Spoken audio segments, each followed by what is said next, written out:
Hello guys, welcome to monkey vlogs. ஐயோ மழை பெஞ்சிருக்கு. சரிங்க, நான் வந்துட்டு வண்டியோட கவர் எடுத்துகிட்டு வீடியோ கண்டினியூ பண்ணுறேன்.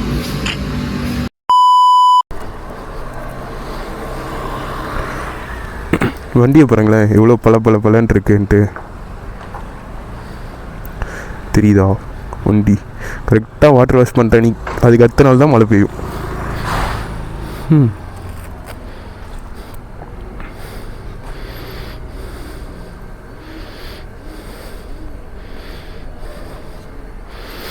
இன்றைக்கி வந்துட்டு ஒரு சின்ன vlog, காலேஜ்லேருந்து வீட்டுக்கு போகிறது.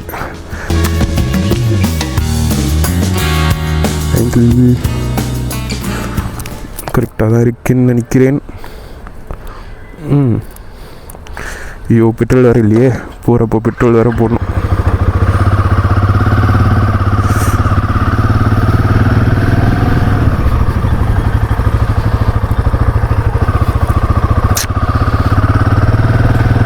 இன்னும் இவ்வளோ மழை பெஞ்சிருக்கு. நானும் லைட்டாக தான் பெஞ்சிருக்கோன்னு நினச்சிருந்தேன். ஸோ வண்டி நாஸ்தி ஆக போகுது.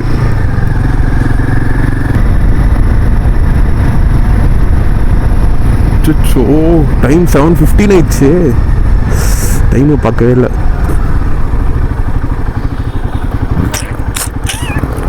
8 o'clock காலேஜுக்குள்ளே போகணும். அண்ணா நகர்லேருந்து ராஜலக்ஷ்மி.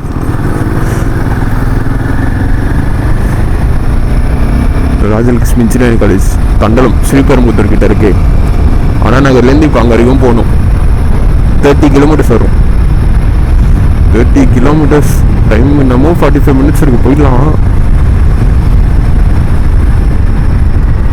ஆனால் போகிற வழியில் பெட்ரோல் போடணும். பெட்ரோல் இல்லை வண்டியில்.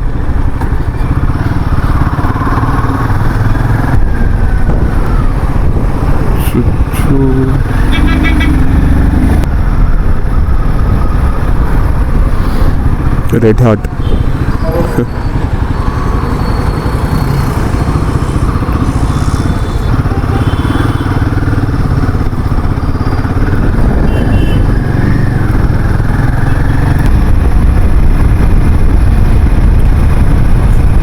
ஃபோனில் தான் வீடியோ எடுக்கிறேன். கிளாரிட்டி எப்படி இருக்குன்னு சொல்லுங்களேன். ரிஸ்க் எடுத்து எடுக்கிறேன். கோப்ரோ வாங்க வேறு காசு இல்லையா. ஃபோன் மவுண்ட் மட்டும் ஹெல்மெட்டோட போடுறேன். அந்த ஹெல்மெட்டோட மவுண்ட்டு, ஃபோன் மவுண்ட்டு வாங்கிட்டு அதில் தான் வீடியோ எடுத்துக்கிட்டு இருக்கேன்.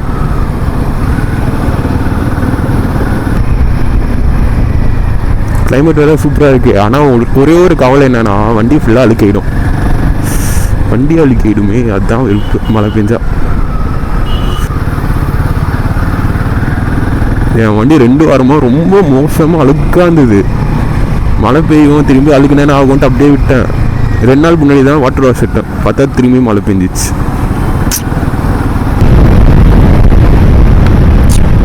வண்டியில் வேறு பெட்ரோல் இல்லாமல் நம்ம வேறு ரொம்ப ஃபாஸ்ட்டாக பிக்கிட்டு இருக்கோம். பெட்ரோல் போடணும் ஃபஸ்ட்டு. பங்கு நெக்ஸ்ட் பங்கில் போட்டுறோம். இது இங்கே இருக்குது பாரத். செல்லுலலாம் எதுக்கு தான் போடுறாங்களோ, காசு தான் வேஸ்ட்டு செல்லில் போடுறது.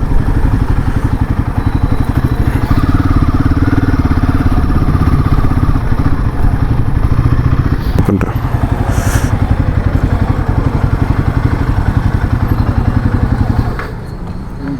நான் 1000 rupees.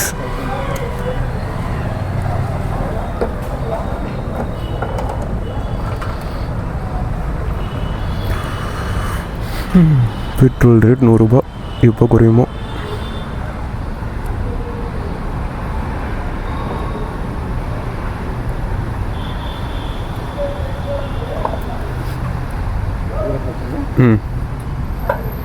உள்ளே போகாதுண்ணா, அவ்வளோதான்.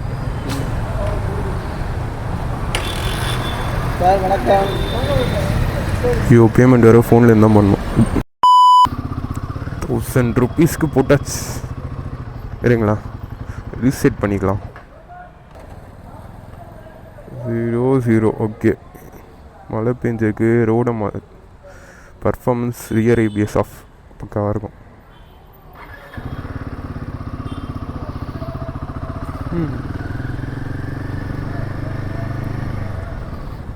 இதுக்கப்புறமா கவலையே இல்லை. எப்படி என்னாலும் போய்க்கலாம். மைலேஜ் நல்லாவே வருது. எனக்கு சிட்டியில் இப்போ நீங்களே பாருங்களேன் எப்படி ஓட்டுவேன்ட்டு நார்மலாக எனக்கு எப்படி ஓட்டினாலும் அப்படி ஏதோ 30 வருது பரவாயில்ல.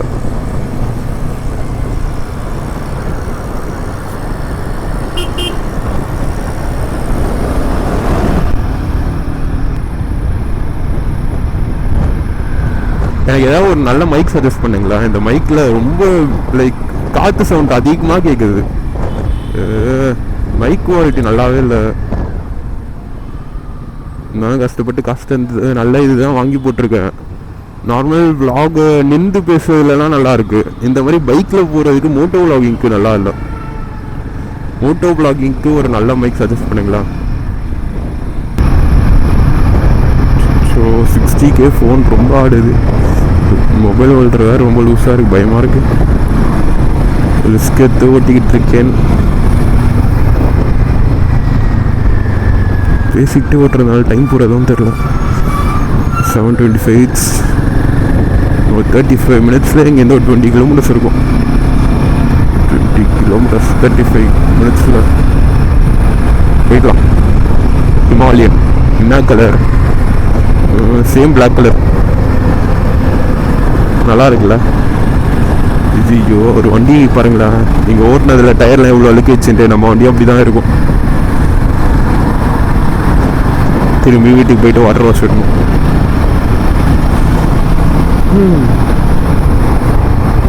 ஆனால் இதெல்லாம் பார்த்துக்கிட்டு இருந்தால் வண்டி ஓட்டவே முடியாது. அழுக்கு விடுமே நினச்சிட்டு தான் இங்கிட்டு வண்டியை ஓட்டுறது. இன்னும் கொஞ்சம் ஸ்பீடாக போகலாம். ஆனால் என்ன பயமாக இருக்குது, எங்கே ஃபோன் அவுந்துருமோ விழுந்துருமோ. மைக்கு வேறு சும்மா கிளிப் தான் பண்ணியிருக்கேன், அந்த கிளிப் மைக் தான் கிளிப் பண்ணி வச்சுருக்கேன். அது வேறு எங்கே அவுந்துருமோன்ட்டு. கிளைமேட் சூப்பராக இருக்குது.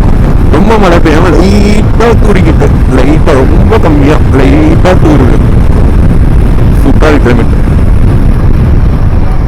இந்த கிளைமேட்டாக தான் இன்னைக்கு வண்டியை எடுத்தது.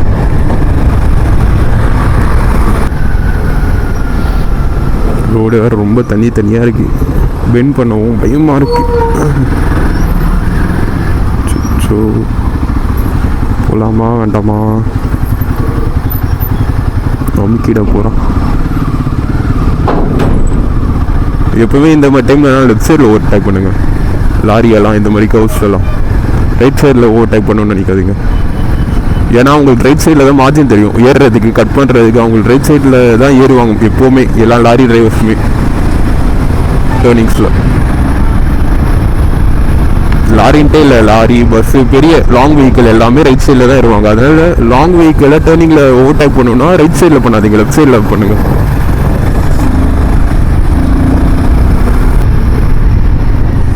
சோ அவ்வளோ டிராஃபிக்காக இருக்குது. சர்வீஸ் ரோட்டில் போயிடலாம்.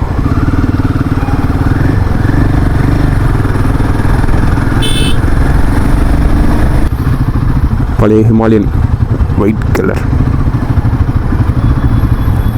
அந்த பழைய ஹிமாலயனில் கலர்ஸ்லாம் நல்லா இருந்தது. இந்த புது ஹிமாலயனில் தான் கலர்ஸ் நல்லாவே தரல. கலர்ஸை கொஞ்சம் இம்ப்ரூவ் பண்ணியிருக்கலாம்.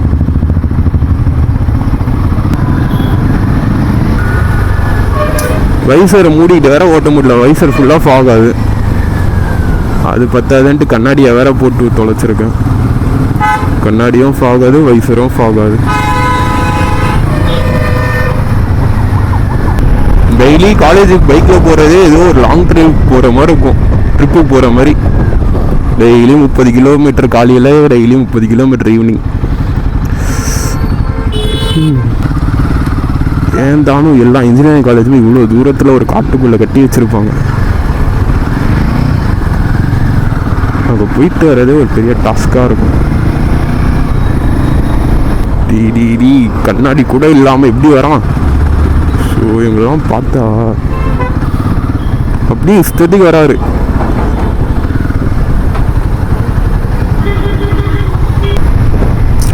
இன்னைக்குன்ட்டு பார்த்து இவ்வளோ டிராஃபிக் இருக்கணுமா?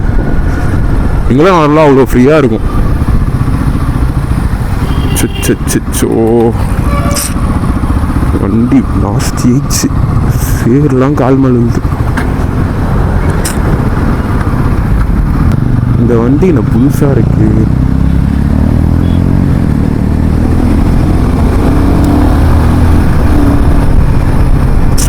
அந்த வண்டியில் இருக்க சேர்லாம் நம்ம மேலே இருக்குது சார். வண்டி கண்ட்ரோல் பண்ண நல்லா இருக்கு. ஆனால் என்ன மழை பெஞ்சிருக்குல்ல, அதனால தான் பிரேக்கு போட கொஞ்சம் பயமாக இருக்கு. நிறைய வாட்டி வலிக்கி விட்டுருக்கு. இந்த வண்டி இல்லை, GT 650. இதுக்கு முன்னாடி GT 650 தான் வச்சுக்கிட்டு இருந்தேன். அதை விற்றுட்டு இதை வாங்கியிருக்கேன். எந்த ஒரு ரிக்ரெட்ஸுமே இல்லை. நான் வந்துட்டு நினச்சிக்கிட்டே இருந்தேன், இதை உங்களுக்கு சொல்கிறேன். நான் வந்துட்டு இதுக்கு முன்னாடி GT 650 தான் வச்சுக்கிட்டு இருந்தேன். அப்போது வந்துட்டு எனக்கு ஏன்னு தெரில, அதுக்கு வந்துட்டு லைக் சொல்லணும்னா GT 650 வந்துட்டு பவர் ரொம்ப அதிகமாக இருக்கும். எந்த அளவுனா திரும்பினா போயிடும், செகண்ட் கியரில் 100+ போயிடும். ஆனால் அதுக்கேற்ற பிரேக்கிங் சுத்தமாக இருக்காது. பிரேக் போட்டால் வண்டி நிற்கவே நிற்காது, அப்படியே போயிட்டே இருக்கும் வண்டி. நிறைய வாட்டி லைக் க்ளோஸ் கால்ஸ் வந்திருக்கு எனக்கு. அப்போதுலேருந்து எதுக்கு ரிஸ்க் எடுக்கிறதுன்ட்டு. அதுவும் இல்லாமல் நிறைய ஃப்ரெண்ட்ஸ் இருக்காங்க 650ccஸ்லேயே. நிறைய பேருக்கு லைக் சொல்லாமல் வேண்டாமல் தெரில, நிறைய பேருக்கு ஆக்சிடென்ட்ஸ் நான் என் கண்ணால் கூட 2-3 ஆக்சிடென்ட்ஸ் பார்த்துருக்கேன் 650ல். 650ன்றது ரொம்ப ரிஸ்க்கு. உங்களுக்கு நல்லா ஓட்ட தெரியும்னா மட்டும் 650s வாங்குங்க, இல்லைனா 650 வேண்டாம். இந்த 450cc ஏற்ற நல்ல பவர் இருக்குது, பிரேக்கிங்கும் நல்லாவே இருக்குது, பக்காவாக இருக்குது இந்த வண்டி. 650 வாங்குறது 450 வாங்கிக்கோங்க. உங்களுக்கு அட்வென்ச்சர் மாதிரி பைக் வேணும்னா ஹிமாலயன் நல்ல பைக்கு, தாராளமாக வாங்கலாம். இல்லை நான் கொஞ்சம் எனக்கு ஹைட்டு கம்மியாக ஸ்டைலிஷாக சிட்டிக்கு ஒரு பக்காவான வண்டி, ப்ளஸ் பார்க்க சூப்பர் பைக் மாதிரி இருக்கணும், பவரும் நல்லா இருக்கும்னு நினச்சிங்கன்னா இது கொரில்லா 450 புதுசாக லான்ச் ஆயிருக்கு. நான் வந்துட்டு ஹிமாலயன் 450 ரிவ்யூவும் தந்திருக்கேன் என்னோட சேனலில், கொரில்லா 450 ரிவ்யூவும் தந்திருக்கேன் என் சேனலில். ஒரு வாட்டி போய் செக் பண்ணிக்கோங்க. செக் பண்ணிட்டு அதுக்கப்புறம் போயிட்டு உங்கள் நியர்பை ராயல் என்ஃபீல்ட் ஷோரூமில் டெஸ்ட் ட்ரைவ் எடுத்து ஓட்டி பாருங்கள். உங்களுக்கு ராயல் என்ஃபீல்டில் எந்த பைக்கை பற்றி ரிவ்யூ வேணாலும் கீழே கமெண்ட்டில் சொல்லுங்கள், நான் வந்துட்டு போடுறேன். ஏன்னா எனக்கு இதுக்குள்ளே நான் கிளாசிக் 350 வச்சுக்கிட்டு இருந்தேன். அதுக்கப்புறமா GT 650க்கு அப்கிரேட் பண்ணிட்டு திரும்பி ஹிமாலயன் 450க்கு வந்துட்டேன். அதனால் எனக்கு ராயல் என்ஃபீல்டை பொறுத்த வரைக்கும் ராயல் என்ஃபீல்ட் பைக்ஸில் ஓரளவுக்கு நல்ல நாலேஜே இருக்குது. ஸோ உங்களுக்கு ஏதாவது ராயல் என்ஃபீல்ட் பைக்ஸை ரிவ்யூ என்ன சொல்லுங்கள், நான் போடுறேன்.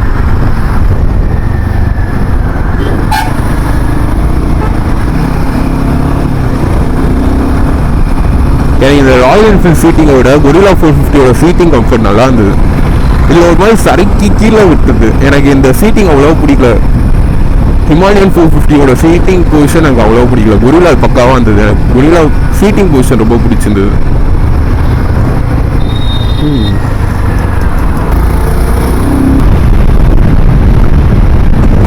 ஃபாஸ்ட்டாக ஓட்டலாம், ஆனால் என்ன மொபைல் ஹோல்டர் தான் பயமாக இருக்குது. எங்கே மொபைல் பிச்சுக்குமோ, மைக்கு எங்கே கீழே வந்துடுமோன்ட்டு கிளிக் பண்ணி தான் வச்சுருக்கேன். அதுதான்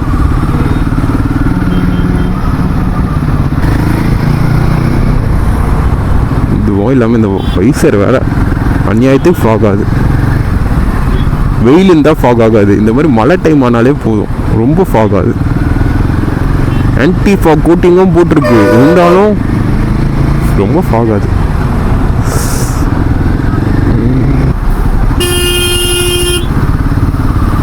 கொஞ்சம் நவுந்தா நல்லாயிருக்கும்.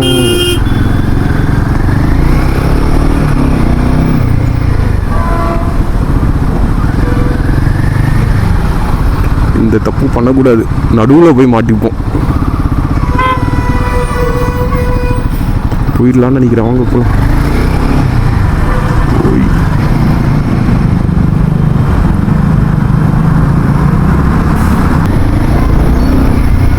மழை பெஞ்சதுனால டிராஃபிக் ரொம்ப அதிகமாக இருக்குது. பைக்கில் போக வேண்டிய அவங்க கூட காரில் வந்திருப்பாங்க மழை பெஞ்சிருக்கேன்ட்டு. இல்லைனா பஸ்ஸுக்கு வேறு அவ்வளோ தூரம். நார்மலாக பஸ்ஸெலாம் வீட்டுக்கிட்ட வராதில்ல, ஸ்கூல் பஸ் மாதிரி. ஸ்கூல் பஸ் காலேஜ் பஸ்ஸுக்கு எங்கே அவ்வளோ தூரம் போகணுமோன்ட்டு சோம்பேறித்தனப்பட்டு காரில் வந்துடுவாங்க. மழை பெஞ்சாலே டிராஃபிக் அதிகமாக இருக்கும். இதுவும் நான் ஃபஸ்ட்டு ஃபோட்டோ விளாகிங் வீடியோ. ஏதாவது தப்பு பண்ணியிருந்தா சொல்லுங்களா, கரெக்ட் பண்ணிக்கிறேன். கண்டிப்பாக நிறைய மிஸ்டேக்ஸ் இருக்கும், எனக்கு கொஞ்சம் கமெண்ட் பண்ணி விடுங்க. எல்லா மிஸ்டேக்ஸுமே தெளிவாக கமெண்ட் பண்ணுங்கள், நான் கற்றுக்குறேன். ஏன்னா இதுதான் என் ஃபஸ்ட்டு வீடியோ, அதனால கண்டிப்பாக மிஸ்டேக்ஸ் நிறைய இருக்கும். ஸோ எல்லா மிஸ்டேக்ஸுமே எனக்கு சொல்லுங்கள், நான் எல்லா மிஸ்டேக்ஸுமே கற்றுக்குறேன். கண்டிப்பாக மைக் குவாலிட்டி நல்லா இருக்காதுன்னு நான் நினைக்கிறேன், அது எனக்கும் தெரியுது. அதுதான் இன்னும் மைக்குக்கு இன்வெஸ்ட் பண்ணுறதுன்ட்டு எனக்கு தெரியல. ஸோ நீங்கள் ஏதாவது மைக்கு தெரிஞ்சிருந்தா கொஞ்சம் சஜஸ்ட் பண்ணுங்களா. நான் வந்துட்டு என்னோடய ஃபோன் iPhone 13ல் நார்மல் வீடியோவில் நார்மல் 4K 60 அந்த இதில் iPhone 13 வச்சு எடுக்கிறோம். இதுவும் ஏதாவது ஆங்கிள் கரெக்டாக இருக்கா, ஏதாவது தப்பாக இருந்தால் கொஞ்சம் சொல்லுங்கள்.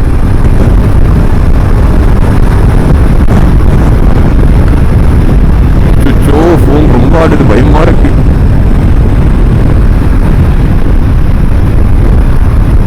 இந்த வின் பிளாஸ்ட் அன்னைக்கு சின்னதாக இருந்திருக்காங்க ராயல் என்ஃபீல்டு. இதை கொஞ்சம் பெரிய வின் பிளாஸ்டாக இருந்தாலும் நல்லாயிருக்கும். இந்த வின் பிளாஸ்ட்னாலே லைக் ரொம்ப சின்னதாக இருக்கும், காற்றுலாம் அப்படியே நம்ம மேலே இருக்குது.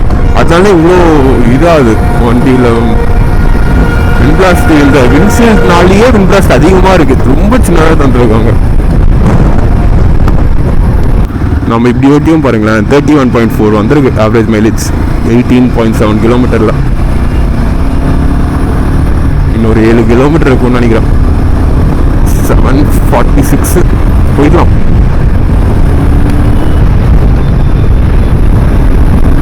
அவங்களாம் என்னத்த சொல்றது, புதறக்குள்ள சடனா வந்தா மாடு மாதிரி யோசிக்காம.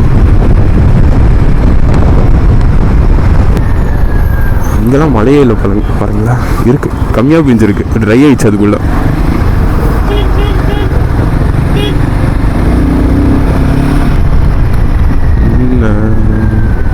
இன்னைக்கு மழை பெஞ்சதுனால யாருமே பைக்கில் வரலையோ. நார்மலாக இந்த டைமில் நிறைய 650s பார்க்கலாம். GT 650, இன்டர்செப்டர் 650 நிறைய பேர் போய்கிட்டு இருப்பாங்க. இதுக்குமே 3 இயர்ஸ் முன்னாடிலாம் அவ்வளோவா இல்லை. 3 இயர்ஸ் முன்னாடியே லாக்டவுன் அப்போலாம் கிளாசிக் அதிகமாக இருந்தது. எங்கே பார்த்தாலும் கிளாசிக்காக சுற்றிக்கிட்டு இருந்தது. அதுக்கப்புறம் இப்போது GT 650 வந்திருக்கு. GT இன்டர்செப்டர் எங்கே பார்த்தாலும் GT இன்டர்செப்டராகவே இருக்குது.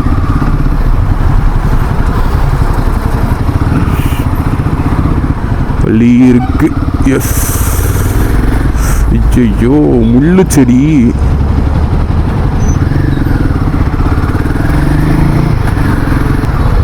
இப்போ வந்து புது தார் ராக்ஸ் எப்படி இருக்குன்னு சொல்லுங்களேன்.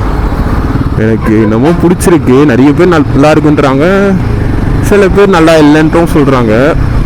நீங்கள் என்ன நினைக்கிறீங்க? தார் ராக்ஸ் வாங்கலாமா பெஸ்ட்டா? எனக்கு தார் வந்துட்டு பர்சனலாக பிடிக்கல, சுத்தமாகவே பிடிக்கல. எனக்கு தார் ரொம்ப மட்டமாக இருக்குது. அது ஒரு டிரைவிங் கம்ஃபர்ட் நல்லாவே இருக்காது, சஸ்பென்ஷன் நல்லா இருக்காது, பிரேக் நல்லா இருக்காது, பவர் இருக்காது, ஒன்றுமே இருக்காது. பார்க்க மட்டும் ஒரு மாதிரி கம்பீரமாக இருக்கும், அவ்வளோதான்.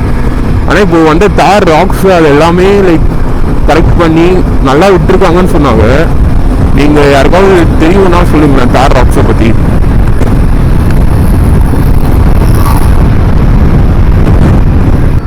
தண்டலம் காலேஜ் கிட்ட வந்துட்டோம். இதே என் காலேஜோட டவுன், நியர்பை டவுன் எல்லாமே இங்கே தான் கிடைக்கும்.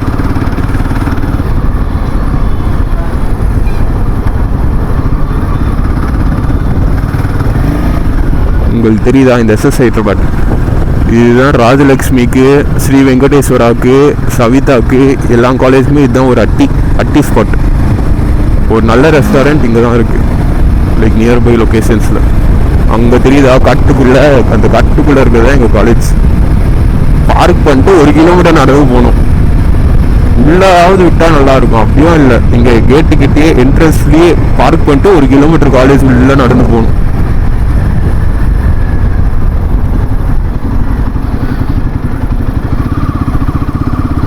ராஜலக்ஷ்மி REC பார்க்கிங் லெஃப்ட்லேயும் விட்டுக்கலாம், ரைட்லேயும் விட்டுக்கலாம். லெஃப்டில் கூட்டம் அதிகமாக இருக்கிறதுனால நான் இப்போவே ரைட்டில் தான் விடுவேன்.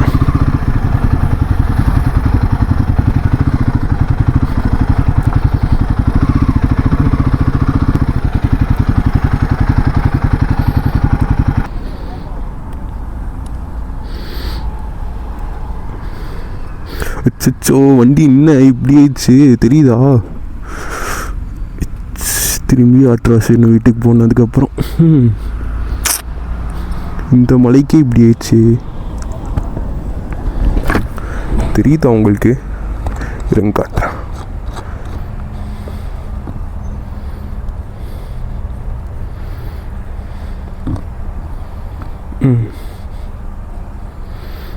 பாருங்க, திரும்பி ஆட்ராசிடணும் இன்னைக்கு ஈவினிங். அநியாயத்துக்கு கழிக்கிச்சு திரும்பி. இங்கெல்லாம் நல்லா தான் இருக்குது, வீலு கிட்ட மட்டும்தான். சரி, நான் ஹெல்மெட்டை ஒத்துட்டு பேசுகிறேன். பாருங்களேன், நம்ம எப்படி ஓட்டினாலும் ஆவரேஜ் மைலேஜ் வந்துட்டு 31.5 வரைக்கும் வரும். நான் எப்பவுமே என் வண்டி இப்படி தான் விடுவேன், தனியாக, பக்கத்தில் எந்த வண்டியுமே இல்லாத மாதிரி. சாவியை வேறு நிறைய வாட்டி மறந்து போயிருக்கேன். சாவியை எடுத்துக்கிட்டு வேறு தோ இந்த மவுண்டில் தான் எப்போவுமே வீடியோ எடுக்கிறது. இந்த மவுண்ட்டை நம்பி iPhone 13 போட்டு வீடியோ எடுத்துக்கிட்டு வரேன்.